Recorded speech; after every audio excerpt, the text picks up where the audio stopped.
Bismillahirrahmanirrahim. Assalamualaikum warahmatullahi wabarakatuh. Waalaikumsalam warahmatullahi wabarakatuh. Alhamdulillahirrahmanirrahim. Wassalatu wassalamu ala asyrofil anbiya'i wal mursalin sayyidina Muhammadin wa ala alihi washabihi ajma'in. Amma ba'd. Yang kami hormati Bapak Anas Ali selaku guru dosen pendamping mata kuliah studi fikih, dan tak lupa pula teman-teman yang kami banggakan. Alhamdulillah, pada kesempatan kali ini kami dari kelompok 5 akan membawakan materi tentang hak asasi manusia dan demokrasi dalam perspektif fikih. Di sini saya sebagai moderator sekaligus pemateri pertama langsung saja akan memaparkan materi tentang pengertian demokrasi. Secara etimologis, istilah demokrasi berasal dari bahasa Yunani yang terdiri dari dua kata, yaitu demos dan kratos. Kata demos berarti rakyat atau penduduk suatu tempat, dan kratos berarti kekuasaan atau kedaulatan. Jadi, secara bahasa, demos kratos berarti negara yang dalam sistem pemerintahannya kedaulatan berada di tangan rakyat, atau yang biasa kita kenal dengan sebutan dari rakyat oleh rakyat untuk rakyat. Dan secara terminologisnya, demokrasi menurut Joseph A. Schumpeter merupakan suatu perencanaan institusional untuk mencapai keputusan politik, di mana individu-individu memperoleh kekuasaan untuk memutuskan cara perjuangan kompetitif atas suara rakyat. Menurut Sidney Hope, demokrasi adalah bentuk pemerintahan di mana keputusan-keputusan pemerintah yang penting secara langsung atau tidak langsung didasarkan pada kesepakatan mayoritas yang diberikan secara bebas dari rakyat dewasa. Adapun Philip C. Schumpeter berpendapat demokrasi merupakan suatu sistem pemerintahan di mana pemerintah diminta tanggung jawab atas tindakan-tindakan mereka di wilayah publik oleh warga negara yang bertindak secara langsung melalui kompetisi dan kerjasama dengan para wakil mereka yang telah terpilih. Materi yang saya paparkan tersebut dapat dilihat di Jurnal Review Politik Volume 2 Nomor 2 karya Seni Wahyuni yang berjudul Demokrasi dan Negara Hukum dalam Islam. Selanjutnya akan dilanjutkan oleh pemateri kedua, yaitu tentang pengertian HAM.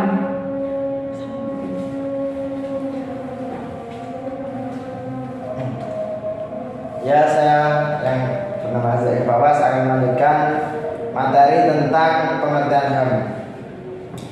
Pengertian HAM, hak asasi manusia merupakan hak yang telah melekat pada diri setiap manusia yang dikarenakan oleh Allah Subhanahu wa taala yang wajib dihormati, dijunjung tinggi, dilindungi oleh negara, hukum pemerintah, dan setiap orang demi kehormatan serta perlindungan harkat dan martabat manusia. Setiap orang mempunyai hak asasi tertentu yang tidak dapat dihilangkan. Hak asasi manusia mempunyai sifat yang universal. Oleh karena itu, setiap individu wajib menghormati hak-hak orang lain. Menurut John Matterson dari Komisi Hak Asasi Manusia Perserikatan Bangsa-Bangsa, hak asasi manusia ialah hak-hak yang melekat pada manusia, yang tanpa dengannya manusia mustahil dapat hidup sebagai manusia. Menurut Baharuddin Lopa, kalimat mustahil dalam hidup sebagai manusia hendaklah diartikan sebagai mustahil dapat hidup sebagai manusia yang bertanggung jawab. Penambahan istilah bertanggung jawab ialah samping manusia memiliki hak, juga memiliki tanggung jawab atas segala yang dilakukannya. Hak-hak asasi manusia adalah hak-hak yang diberikan langsung kepada manusia oleh Tuhan yang menciptakannya. Oleh karena itu, tidak ada kekuasaan apapun yang di dunia ini dapat mencabutnya. Meskipun demikian, bukan berarti manusia dengan hak-haknya dapat berbuat semaunya. Sebab apabila seseorang melakukan sesuatu yang dapat dikategorikan merampas hak asasi orang lain, maka ia harus mempertanggungjawabkan perbuatannya. Sekian dari saya akan kembalikan kepada moderator. Baik, terima kasih untuk pemateri kedua yang telah memaparkan materinya. Selanjutnya akan dilanjutkan oleh materi ketiga, yaitu tentang pengertian demokrasi dan HAM dalam menurut Islam. Baik, terima kasih atas waktunya tentang pengertian demokrasi dalam Islam.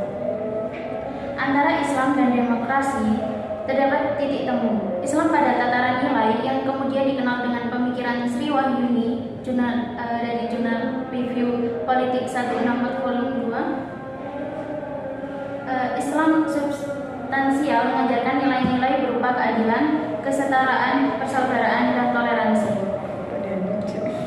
Di dalam nilai-nilai yang terkandung dalam ajaran Islam ini, tampak bahwa pada esensinya Islam juga menghendaki sistem pemerintahan yang demokratis.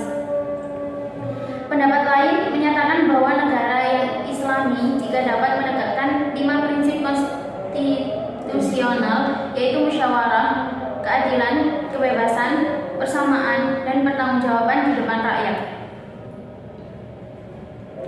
Untuk itu, umat Islam tidak harus menuntut terbentuknya negara Islam dengan Islam sebagai dasar negara.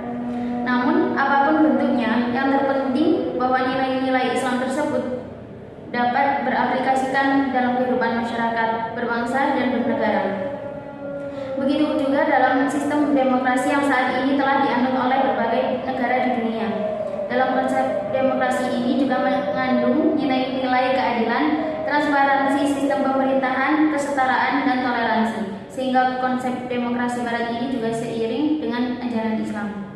Sekian yang dapat saya sampaikan. Saya kembalikan kepada moderator. Terima kasih untuk pemateri ketiga yang telah memaparkan materinya yang sangat luar biasa. Selanjutnya akan saya kasih kesempatan untuk pemateri keempat membawakan materi yaitu tentang pengertian HAM dalam Islam.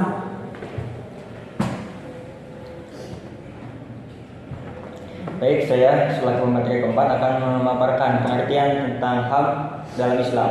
Dalam bahasa Arab, HAM dikenal dengan hakul insan al-asasi atau juga disebut hakul insan al-daruri yang terdiri atas 3 kata, yaitu kata hak, artinya milik, kepunyaan, kewenangan, kekuasaan untuk berbuat sesuatu, dan merupakan sesuatu yang harus diperoleh. Lalu kata manusia, al-insan, artinya makhluk yang berakal budi dan berfungsi sebagai subjek umum. Yang terakhir, asasi, artinya bersifat dasar atau pokok. Secara terminologis, HAM dalam persepsi Islam, Muhammad Khalifullah Ahmad telah memberikan pengertian bahwa HAM merupakan hak yang melekat pada diri manusia yang bersifat kodrati dan fundamental sebagai suatu amanah dan anugerah Allah Subhanahu wa taala yang harus dijaga, dihormati, dan dilindungi oleh setiap individu, masyarakat atau negara. Bahkan Ibnu Rushdi lebih menegaskan bahwa HAM dalam persepsi Islam telah memberikan format perlindungan, pengamanan, dan antisipasi terhadap berbagai hak asasi yang bersifat primer, daruriyah, yang dimiliki oleh setiap insan.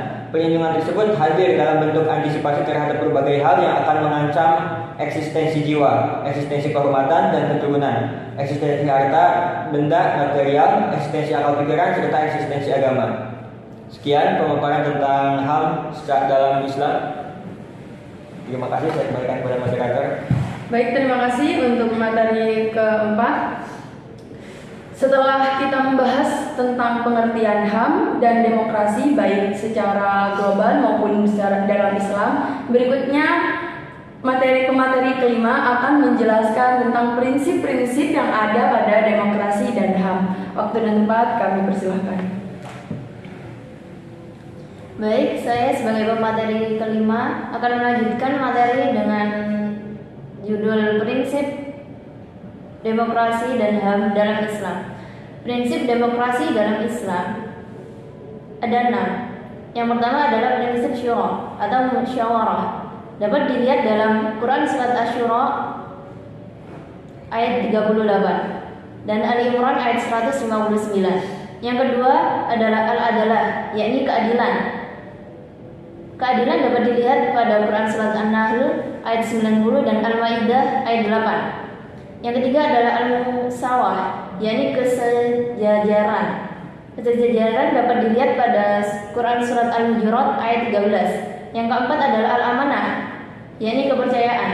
Kepercayaan dapat dilihat pada Quran surat An-Nisa ayat 58. Yang kelima adalah al-masuliyah, yakni tanggung jawab. Dan yang keenam adalah al-hurriyah, yakni kebebasan.